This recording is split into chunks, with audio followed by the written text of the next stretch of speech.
Welcome to True Talk on WMNF 88.5 with Ahmed and Samar. On today's program, this is a live show, by the way. On today's program, we're going to be speaking about the war on Iran. We're going to have an expert, Stephen Zunes, who wrote that the war on Iran isn't really about continuing Iran's nuclear program, since staying in the 2015 Iran nuclear deal and other diplomatic efforts would have made it physically impossible for Iran to develop a nuclear weapon. So what was the attacks on Iran all about? And you know, how is the ceasefire going to hold up and its impact on Gaza and the region? That and maybe we'll be able to get to some of your phone calls. This is True Talk on WMNF. We'll be right back.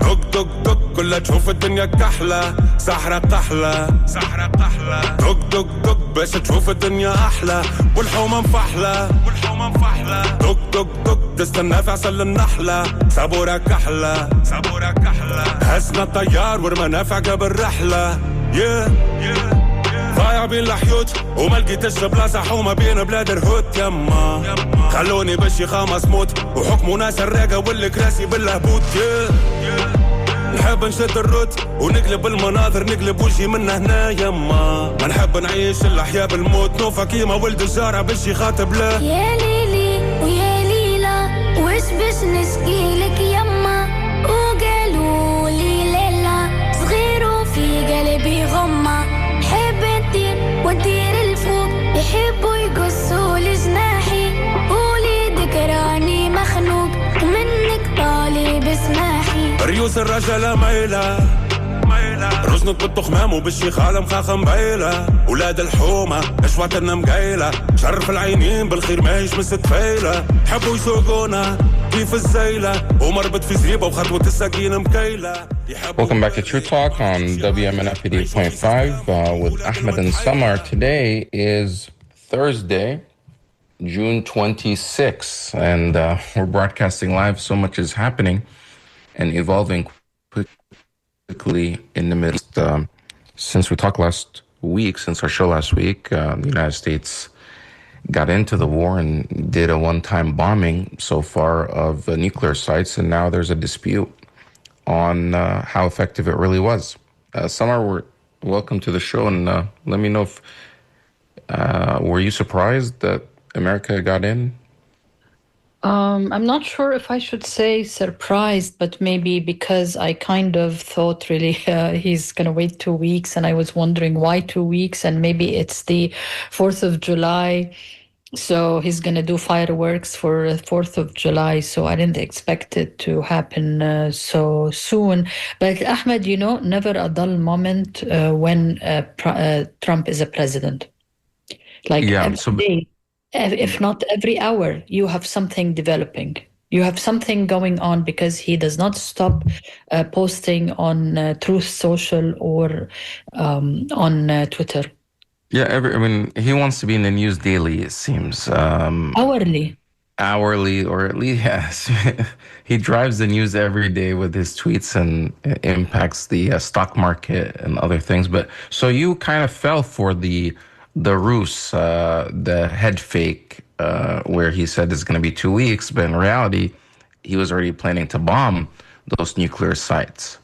Yes, I fell for it, except that maybe a couple of hours later, you know how they track flights? There are people who just tracking flights, and they said, okay, there are bombers who went to the Pacific Ocean and ones who went to the right. So then I started to be alarmed that something might be happening. Right, the B-2 bombers you're referring to, they were heading west towards Guam, and that's what the media reported about, but they didn't talk about the ones that actually also went east. So that's further. But it just seems like it's more of just theater. I mean, these bombs were never used before, and these 30,000-pound bombs, and they could only go down as far as 60 meters or 61 meters. And the photo a nuclear site where the enrichment is happening is something like 80 meters or more. So those bombs wouldn't have necessarily been able to reach it. The only way it would have been possible is if they drop multiple bombs, in sequence. So the first bombs dig the hole deeper, go further, but then you have to drop the subsequent bombs on the exact same hole or crater that was made so it can even go further down. It's kind of like something out of the Star Wars. You have to, hit the target multiple times in order to get to it. But now there's basically talk that a lot of this uranium has already been moved, the enriched uranium, beforehand to a different undisclosed location. And the initial assessment by the United States, which was leaked, that it only set back Iran about 6 months, around 6 months. So it didn't really do that type of damage, but Trump and Netanyahu are acting as if they destroyed Iran's efforts to enrich uranium forever. And definitely Netanyahu is using it as a way to show his popularity in Israel now, where he was actually, it was declining, and now he's in a stronger position. So when we talk to the professor later today, or just in a few minutes, I'm eager to know, well, what was the real reason? And I had my own speculation along. If Israel, who started all of this, never even had the weapons to be able to destroy the nuclear program, why did they initiate this to begin with? Why did Netanyahu, go on this campaign when they didn't have the ability to actually destroy their nuclear program? Yes, and I was just reading, Ahmed, that the targets were when Israel launched its unprovoked attack on Iran were not really directed towards the nuclear program as much as if they really want to do a regime change. And, whenever I hear somebody talk about a regime change in a country, I always remember Saddam Hussein, and I remember other places in the Arab world like Libya, because people assume that the day after is going to be bright and is going to be successful. And I'm hoping the professor will be talking about that. And I'm really want him to be on the show, Ahmed, because I think he writes and wrote about the 2015 agreement that President Obama signed with Iran. So if you look at the points or the issues that were part of that agreement, you realize that maybe Iran wasn't even planning to build a nuclear bomb. So this is why I'm very happy that might be joining us. Now that, after all of this, and despite being able to, because for religious reasons, the supreme leader, who is now, they're trying to find him, he's in hiding. He just appeared today, and okay. Well, he had been in hiding for a while. They thought that he killed him or something, that Israel bombed him or killed him, but no. And actually, many people, Ahmed, of what Israel claimed that they have taken out the top of the Republican Guard. All of them showed up yesterday in a celebration, or most of them. So maybe this really insinuates that they were even spreading propaganda because they were hoping that somebody might have a coup or... Right. The point that I want to make is that the supreme leader and their religious council, they oppose nuclear weapons on religious reasons, religious grounds. But now people are saying, and there's analysis that even though they didn't have plans to build a bomb before, now they're probably going to start working towards it because they see it as the only real defense or deterrent from future assaults. And so this, if anything, may have actually pushed Iran over the edge to build a bomb for the future.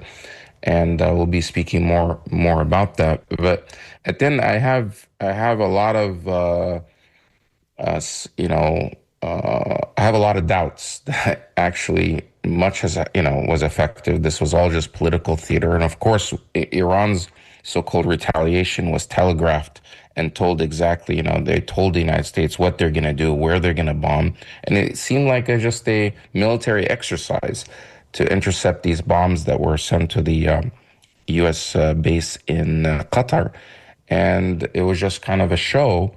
And now everybody gets to claim, some sort of victory. Iran is celebrating as if it's a victory, and even Israel is claiming it's a victory for them. But now we have our guest on the Yeah, show. So if you want to introduce him. let me introduce Professor Stephen Zunis, who is a professor of politics and the director of Middle East Studies at San Francisco University. We had the pleasure of having Professor Zunis before, and he just published a very interesting article in the Progressive. And I want to welcome you, Professor.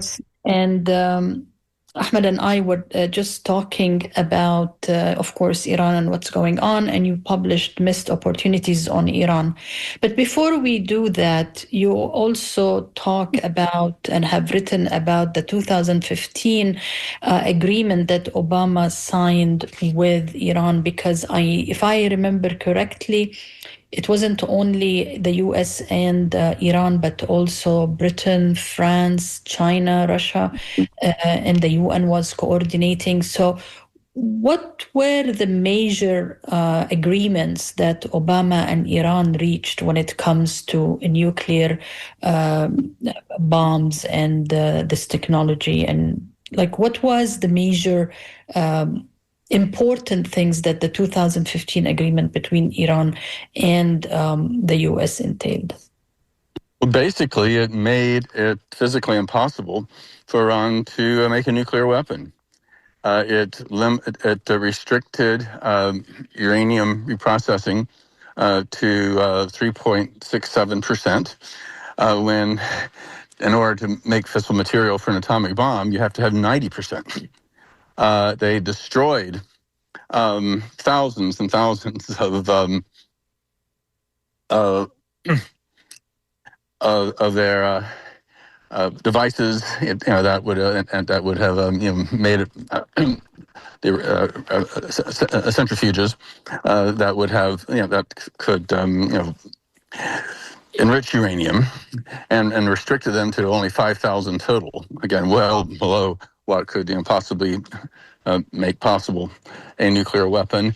They had them essentially destroy the Iraq reactor, which was capable of, before it went online, it was capable of producing plutonium, which is another way of making nuclear weapons.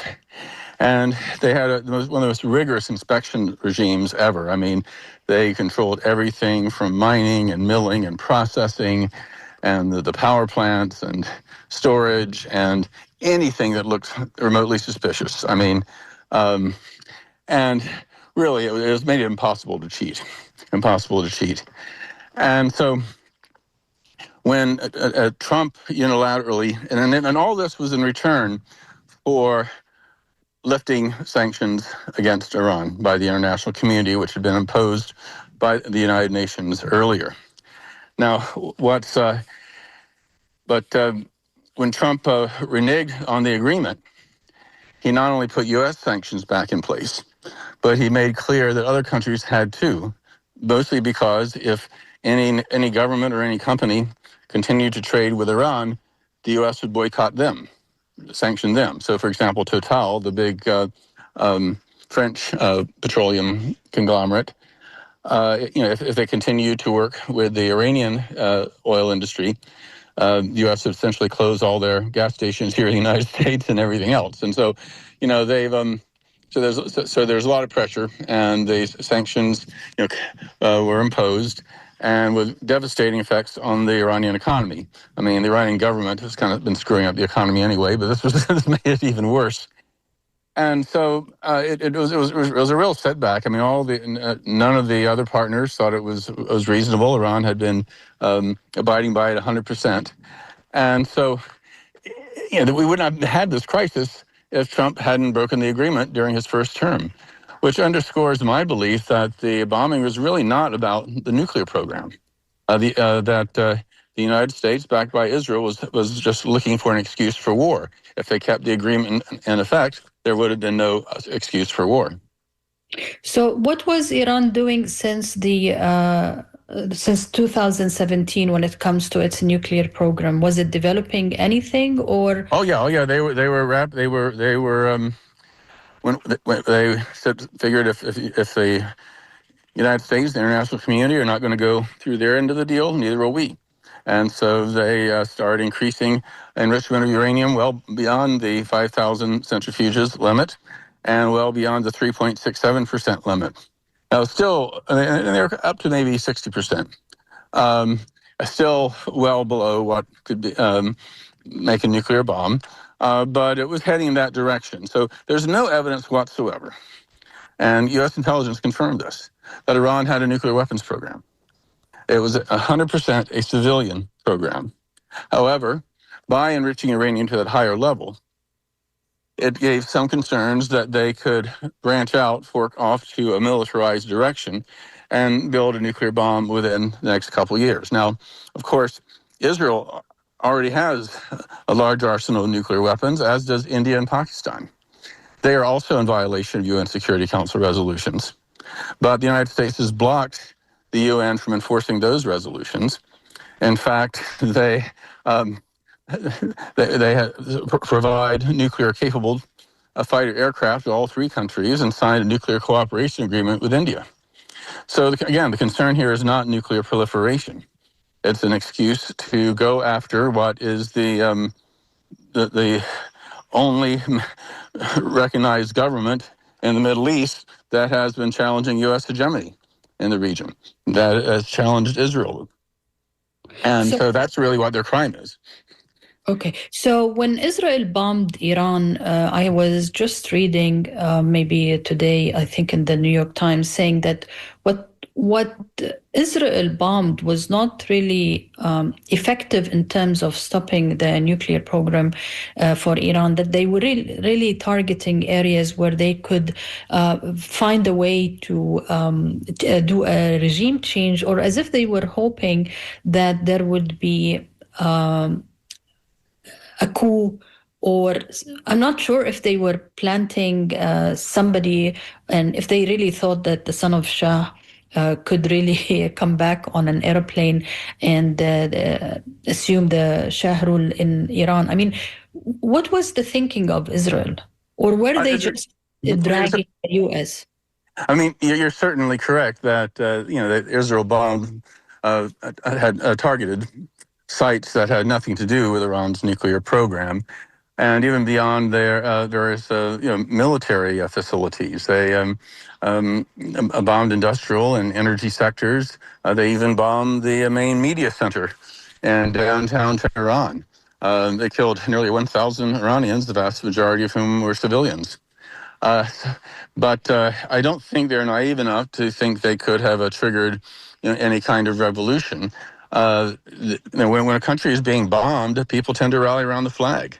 I mean, most Iranians hate the regime, and for good reason. But, patriotism tends to come to the fore if you're being attacked. Most Israelis hate Netanyahu, but they rally around the flag when Iran counterattacks. So this is not the way you create regime change. Indeed, pretty much every dissident I know, and I know quite a few Iranian dissidents. I've actually been to Iran. I've met quite a number of them. I've worked with a number of them, as well as many of their allies here in the United States and the Iranian diaspora. I don't know a single one who supported the Israeli and American bombings, because they really see how it set back their cause, gives the government an excuse for further repression. And indeed, the only really successful regime changes pretty much have been those that have been from the bottom up, grassroots, nonviolent civil resistance campaigns, which Iran has had quite a few of, going back to the tobacco strike in the 1890s, the constitutional revolution early in the 20th century, and indeed the overthrow of the Shah in 1979. So, but they And unfortunately, of course, they slid back into authoritarianism after the Shah was overthrown. But basically, the Iranians are very good at mobilizing themselves to topple governments, and they don't need outside help, especially if that help comes in the form of bombing, which again weakens their movement instead of strengthens it. This is True Talk on WMNF. We're speaking to Stephen Zuns about an article he recently wrote that the bombings of Iran by Israel and the United States were not necessarily to eliminate. It's not about the nuclear weapons program. And if it wasn't about that, Stephen, then what was it about? Is it just because, as you said, Iran is the only one standing up to the United States in the area? And you said that this was a plan by the United States. So who really wanted to bomb Iran? Was it a plan by the United States? Was it something that Trump wanted, or the military-industrial complex, or was it Netanyahu and the Israelis? Well, both the United States and Israel have been targeting Iran for a long, long time. And again, they're a very reactionary regime and very repressive, very right-wing. Despite their anti-imperialist rhetoric, they've engaged in imperialist machinations themselves in various parts of the Middle East through proxy groups, through supporting the Assad regime and other things. So they don't have a lot of friends in that part of the world, and for good reason. But obviously, the United States and Israel don't care about democracy. Almost everything you can say bad about the Iranian regime, its reactionary interpretation of Islam, repression of women, repression of religious minorities, lack of personal freedoms and democratic elections, supporting for extremist groups. You can say all those things about Saudi Arabia as well. In fact, even more so in most of those categories. But the U.S., of course, is fine about Saudi Arabia. And provides them with hundreds of billions of dollars worth of armaments, and Israel doesn't have any problem with the monarchies of the Arabian Peninsula either. So, what it is, it's about hegemony.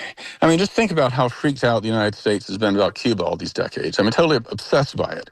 Or Sandinista Nicaragua in the 1980s, or Chile under Allende. These aren't. None of them were obviously security threats to the United States, and with the partial exception of Chile, there wasn't a lot of strong economic interest. It was basically that we don't like our hegemony challenge. We want to make an example of them. You do it our way, or you're going to be punished. The Soviets did similar things in Eastern Europe, during the Cold War. And that's really the thing. The crime about Iran really is that they are unwilling to yield to a U.S. hegemony. And and we didn't do this for Israel. Obviously the Israelis initiated the bombing, but obviously it was with the okay of the United States. Trump could have blocked it. Obama, blocked Israel from attacking Iran when he was president.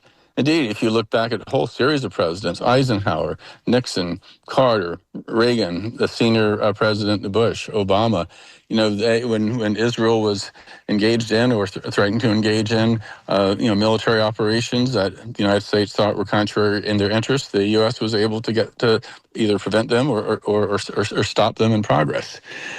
So clearly, I want to challenge the narrative that Netanyahu was being led by the nose by Bibi. I think that he was some kind of hapless victim of Israel and AIPAC or whatever. The U.S. has been targeting Iran for some time. In fact, during the Biden administration, I think just last year, in fact, there was a joint military exercise with U.S. and Israeli air forces that were to simulate an attack on Iran. So again, this is something that's been at work for a long time. The U.S. hasn't even had diplomatic relations with Iran since 1979. We are very, very hostile to the to the regime, and so this is really nothing new. I think the only reason that the U.S. hasn't attacked Iran beforehand was I think there was a broader consensus among strategic analysts and high-ranking military officers that it wouldn't do any good. Really, it would be, if anything, be counterproductive, and it entailed a number of serious risks. But Trump isn't the kind of person necessarily likes to listen to the advice of experts, and that's how it went ahead.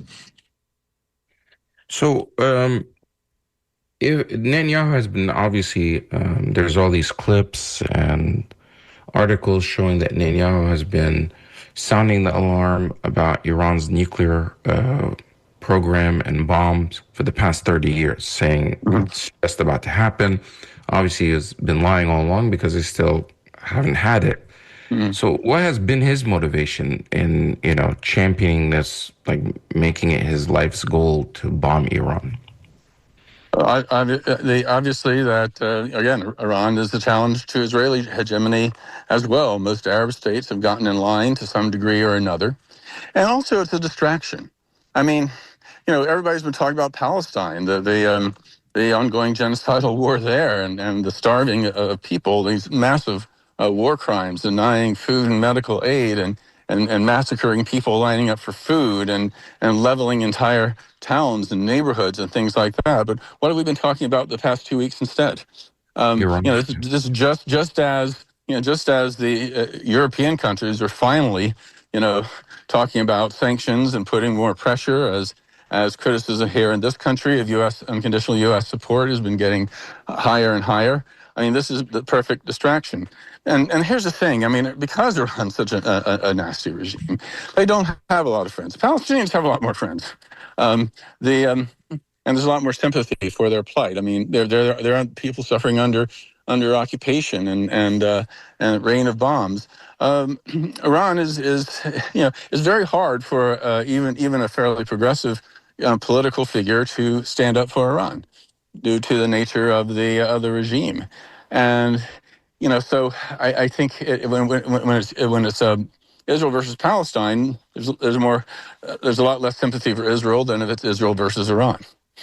And again, that's another motivation to make this the big issue, to get people's minds off what Israel's doing to the Palestinians right now.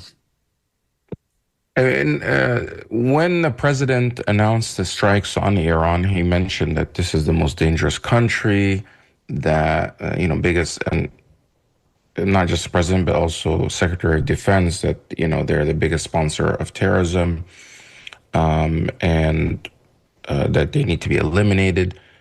So has Iran actually ever attacked the United States, or what?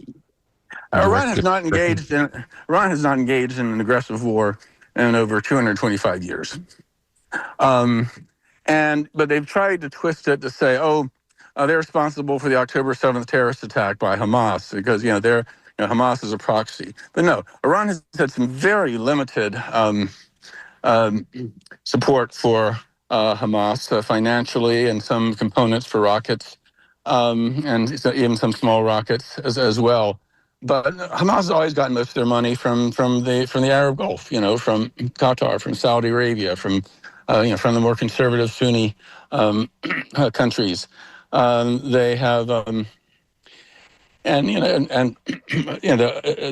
group that Iran has supported the most, the Palestinian group, is the Islamic Jihad, which is actually a rival of Hamas. Iran and Hamas were on opposite sides during the Syrian civil war. I mean, they're not that close, but by making them a proxy, it justifies attacks. Just like the Reagan administration, insisting that every leftist revolution around the world was a Soviet plot, therefore they were ultimately responsible, and all that kind of thing. Similarly, the other crazy thing that Trump said the other night was that that Iran was responsible for killing 1,000 U.S. soldiers in Iraq. That's not true at all. The vast majority of American soldiers who died were by Ba'athist and Salafist rebels who are sworn enemies of Iran, and vice versa. The claim is that there are some components in these IEDs, these improvised explosive devices that end up killing American soldiers, which is possible. But there's a huge black market for that kind of thing, and things have been captured, and but they even said, Iran Iraq's not technologically sophisticated enough to build these. These rebels are not technologically sophisticated to make these, so they must be Iranian. And these are the same people who just a few months earlier were saying, Iraq is sophisticated enough to build a nuclear weapon, and therefore we have to invade them. I could go down the list, but again, this is no apologetics for the Iranian regime, but their supposed threat, and their responsibility for various terrible things going on around the world, is just it's just nuts. They are. It's just last week, the U.S. embassy in Sweden was saying, the Iranians are supporting these gangs in Swedish cities. It's just a play on the jingoism of the far right parties there. They've become the catch-all boogeyman. Just as the Soviets were during the Cold War. And again, Iran's done some terrible things domestically and internationally, but the hyperbole of that we've been hearing from Washington is really out of whack.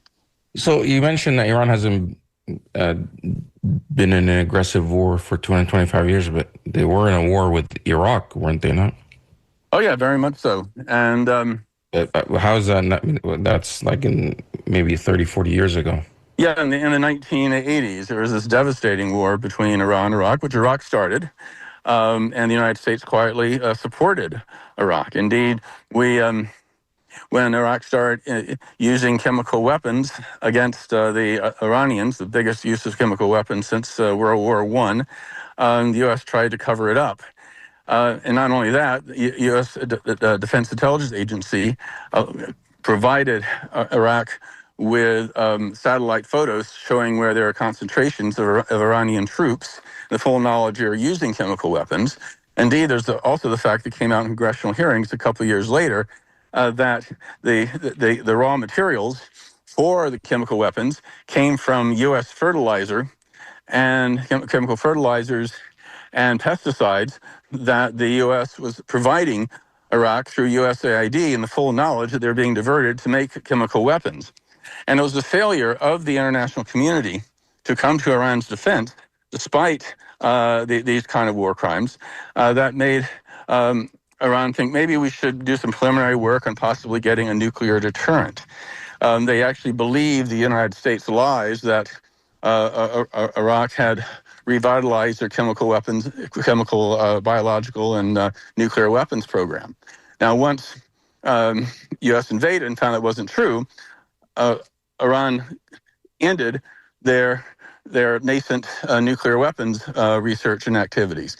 But because they had done that without reporting it to the International Atomic Energy Agency, that's when the UN put those special restrictions on Iran, saying they could no longer engage in nuclear reprocessing, which every other country that signed the Non-Proliferation Treaty is allowed to do. So again, here we go back to the roots of the crisis. It was U.S. policy of initially supporting Iraq's chemical weapons program and attacks on Iranians, and later lying about their reconstituting it, which got the Iranians paranoid enough to start doing this preliminary nuclear weapons research. This is True Talk on WMNF 88.5 FM, and Ahmed and I are talking to Professor Stephen Zunes, who is Professor of Politics and the Director of Middle East Studies at San Francisco University. He just published a very interesting article called Missed Opportunities on Iran, and I think it was published in the Progressive. Professor, I want to ask you about the retaliation of Iran to U.S. bombing. It seemed so coordinated or so well thought of, like as if they wanted, to retaliate for the sake of their own people. This is what I felt. Like, is it really true that they coordinated with the with Qatar coordinated when they're going to be bombing Al-Adid base. And also, I mean, they had other options close by, like Saudi Arabia or Kuwait or Bahrain. Why did they pick Qatar? And was it really a very calculated step that they didn't want to stoke this US power, and they just wanted maybe to save face? Exactly. I mean, though Israel had damaged a lot of Iran's offensive military capability, they still had quite a few missiles yet, as well as drones and other things that could have attacked bases of the more than 40,000 U.S. troops that are stationed within just a few hundred miles of Iran. They could have attacked U.S. ships in the Persian Gulf. They could have even tried to close the Strait of Hormuz, where 20% of the world's oil supplies go through, creating which would obviously reverberate on the global economy. They could have done a lot of things. Instead, they chose to fire maybe 16 rockets, which they were just small enough that they knew the U.S. could intercept them. They warned Qatar ahead of time that this was happening, again, emphasizing they're only targeting this U.S. base, and they weren't, targeting Qatar itself. And so it really was choreographed quite deliberately, again, to show that they wouldn't just allow to be attacked by the United States and this unprovoked attack, and would not fight back. But they also not to want to escalate into a major war. And the calculations seemed to work, because indeed, Trump was able to not respond with a threatened massive retaliation that he had threatened on Saturday night, but instead used it as an excuse to demand a ceasefire. Didn't Trump say that he's going to be meeting with Iran? I think this is one of his tweets. We're going to meet with them next week.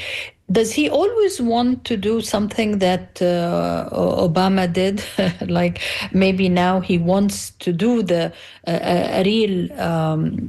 real treaty with Iran. So the 2015 would be just history.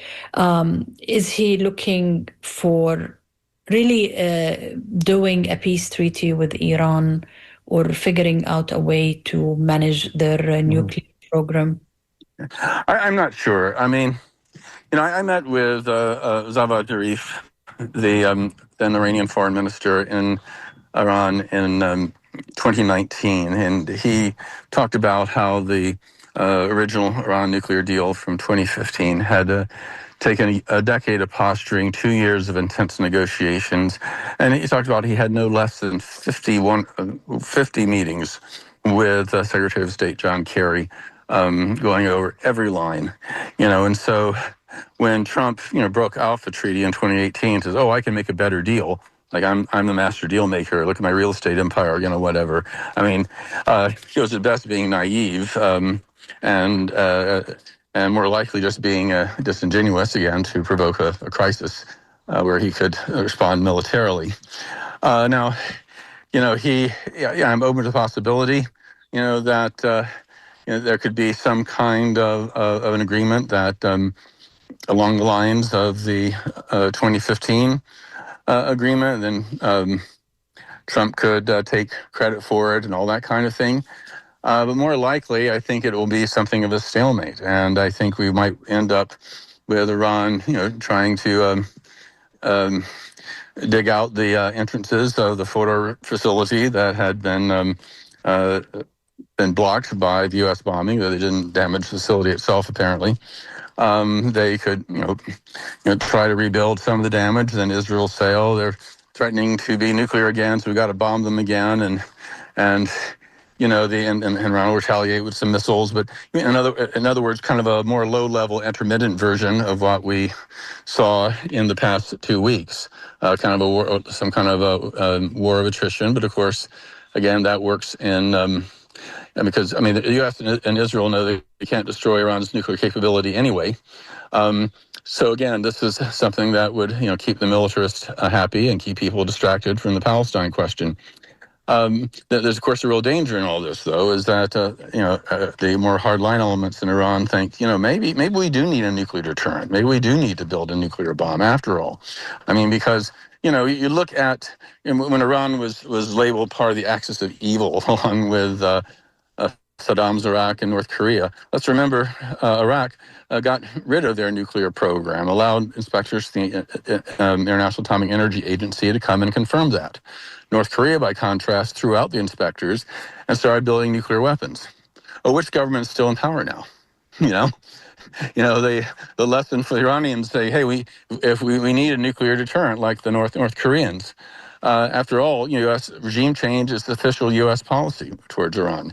And the United States has invaded not just Iraq, the country on their immediate west, but Afghanistan on their immediate east as well. So, this is a disaster in terms of nuclear nonproliferation. We have the Non-Proliferation Treaty. We have the Atomic Energy Agency. We have all these diplomatic efforts to curb the threat of spreading nuclear weapons. And yet the United States and Israel have rejected this law-based means of nonproliferation, which has been proven to work, and instead have opted for war, which not only kills a lot of people and costs billions and billions of dollars, but is not going to do the trick in terms of curbing the spread of nuclear weapons. I think you wrote a lot about the UN Security Council Resolution 487, and the US is the country that tries to stop implementing it when it comes to Israel. Isn't this correct, Professor? They don't exactly. Want they don't want any kind of inspection when it comes to Israel. Exactly. UN Security Council Resolution 487 at the end of the Gulf War in 1991. This is the disarmament resolution, which required Iraq to get rid of all its unconventional weapons and have the UN inspectors come in and everything like that. But if you actually read the text, it says that Iraqi disarmament is the first step in region-wide disarmament. Now, the U.S. doesn't talk about that part. In fact, they used that around Iraq's alleged violations of that resolution as an excuse to invade, even though, as we now know, and many of us suspected at the time, Iraq wasn't violating it at all. But they don't press the other part of the resolution that called for region-wide disarmament. Indeed, the United States, under both Republican and Democratic administrations, has rejected calls for a nuclear weapons-free zone in the entire Middle East. Nuclear weapons-free zones have proven effective and are already in effect in Africa, Latin America, Central America, Southeast Asia, the South Pacific, Antarctica. But every time the UN tries to have a meeting on a nuclear weapons-free Middle East, the United States blocks it because it would require Israel to get rid of its nuclear arsenal and would prevent the United States from bringing nuclear weapons into the region, as we've been doing on and off since 1958. So what the United States really is talking about is we're not really interested in nonproliferation. What we're interested in is essentially a nuclear apartheid, where the U.S. gets to decide who gets to have nuclear weapons and who doesn't. But whenever you impose a regime of haves versus have-nots, it only makes the have-nots want to become the haves. This is True Talk on WMNF 88.5. We're speaking to Stephen Zeus on our show. We're talking about Iran and the attacks on Iran by Israel and the United States. I think you mentioned earlier, Iran is not really, they don't have the best regime. Would you say you're a fan of the Iran regime, or?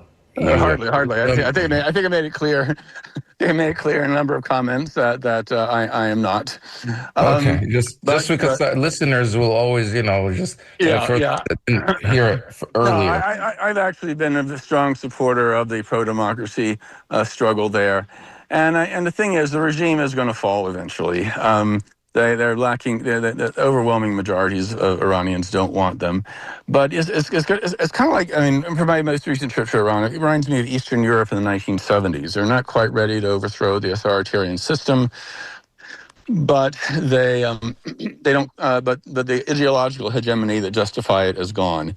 Just as Eastern Europeans finally said, "Hey, this is not about socialism. This is a self-perpetuating." Autocratic, corrupt elite that use socialism, socialist rhetoric as an excuse to keep in power.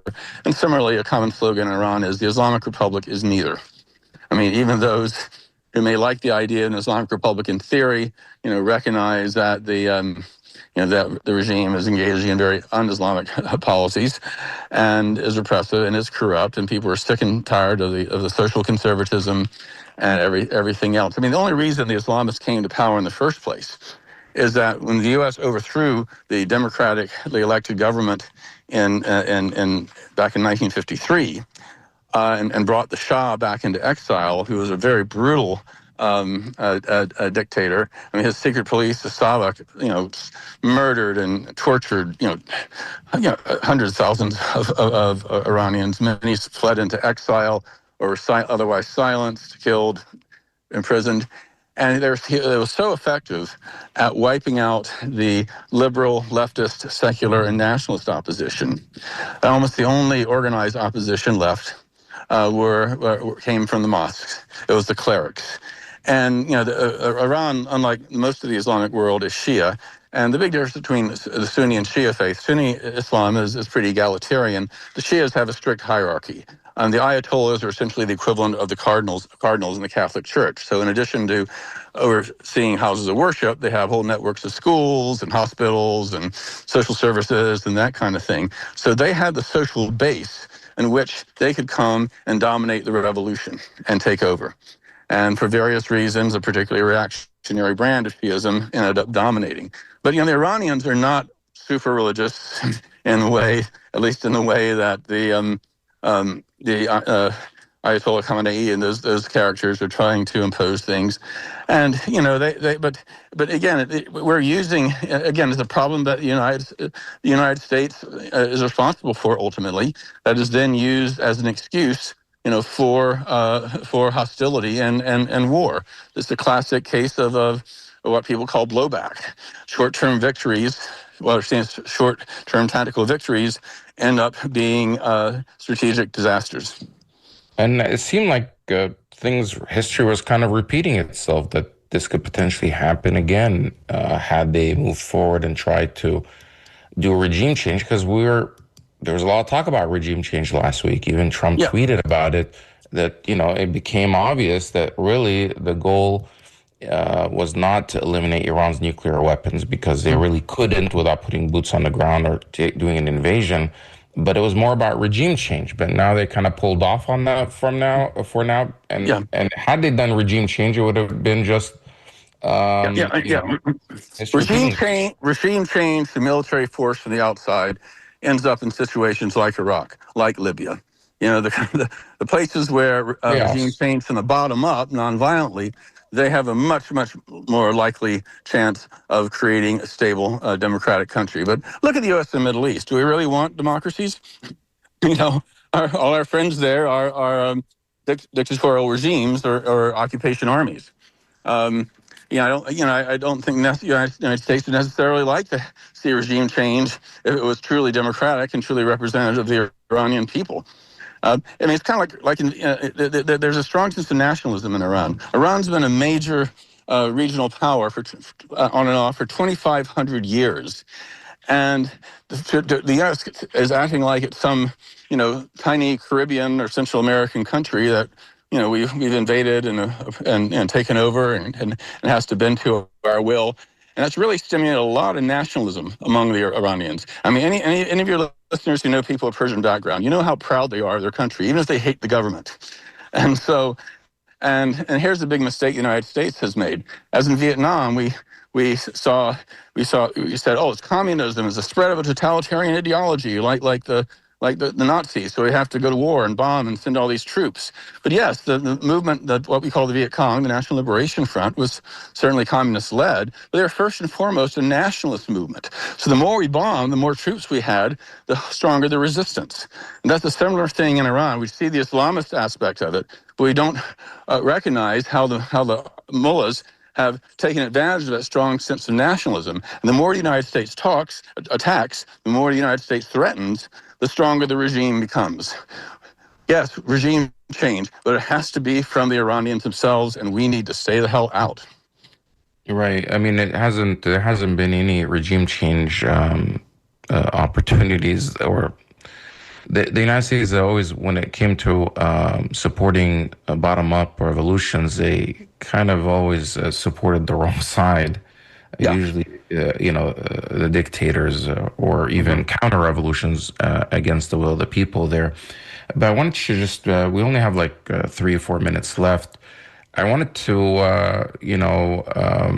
go back to something you said earlier, that this was really just a distraction from the genocide that's happening in Gaza. And you're right, for the past 2 or 3 weeks, it's all just been about Iran and not paying attention to what's happening in Gaza with this every day. There are dozens or hundreds of people that are getting killed while just seeking aid, collecting aid by this new system that they have that's supported by the United States, by this shadowy new organization, the Gaza Humanitarian Foundation. People show up to get their food, and then they end up getting shot and killed. The genocide is continuing, and things don't see, there's no end in sight right now. So is that the real reason? And how is the ceasefire in Iran impacting what's happening in Gaza? Not directly. I mean, the slaughter and the brutality, has continued regardless, and it hasn't increased. It hasn't let up, since the ceasefire was announced. But it does give us an opportunity to refocus on Gaza and to demand that the United States stop supporting the genocide, and to appreciate the agency of the Palestinians. That's the thing that really draws me crazy, this idea that, Hamas is doing all this on behalf of Iran, just like the, Sandinistas or the NLF or the other people were just proxies of the Soviet Union. So, let's, obviously Hamas is worthy of enormous criticism as well. It is also a pretty, it obviously is a very reactionary Islamist group as well. But we need to really press that Palestine is really the central issue in the Middle East. It has been, for many decades, and that there's going to be instability and war, even until not just in Palestine but beyond, if we don't address and recognize the Palestinians' fundamental rights. Okay, well, we're going to have to end it here. I want to thank you for being on the show with us, and we hope to have you back on in the near future. My pleasure. Thanks for inviting me. Yeah, thank you so much. Samar, so we can't end the show without discussing the huge upset in New York mayor race, and the upset of Andrew Cuomo by Zohran Mamdani, this young 33-year-old Muslim who could potentially be the first Muslim to be the mayor of New York City. Were you surprised by the results? In a way, yes, I was surprised by the results, but it seemed that he had the support of many young people, progressive people, and people from all walks of life. I was looking yesterday at statistics, and it said actually one of his largest constituents were young Jewish Americans who live in New York. But Ahmed, the level of Islamophobia that is out there, the level of I'm sure people have seen maybe the images of the Statue of Liberty covered by like a veil or a shadur, what the Iranians wear, the black cover that covers the women from head to toe. Welcome to Sharia in New York. And then you have people in Israel, Bedier, this racist group that says, come on, Jews, you have to leave New York. And so interesting to find other Jews saying, no, this is our town. Right. And actually, many of us voted for Mamdani. It is. I mean, I think it's people are just fed up with this establishment, and again, the Democrats are putting up the same old, They don't tired, learn. They the don't same, learn. yeah, the same politicians that people are tired of, and they want change. So we're out of time. This is WMNF Tampa.